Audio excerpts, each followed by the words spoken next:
daripada 10 unit motorcycle Rescue 999. Menyusul di belakang 10 unit motorcycle Rescue 999 adalah Nissan Navara 4x4. Sebanyak 2 unit kesemuanya diikuti dengan 2 unit ambulans.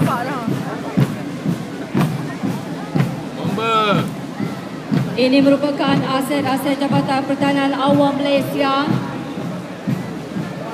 Melintasi di hadapan pentas kenamaan sekarang 2 unit ambulans.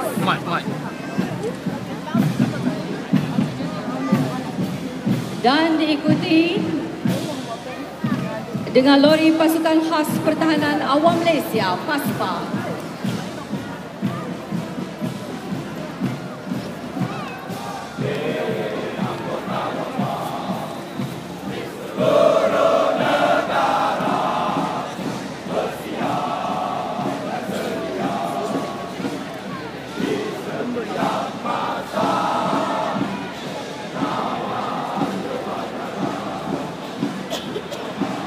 Berikut ialah kontingen Jabatan Bomba dan Penyelamat, iaitu kontingen di bawah Kementerian Kesejahteraan Bandar.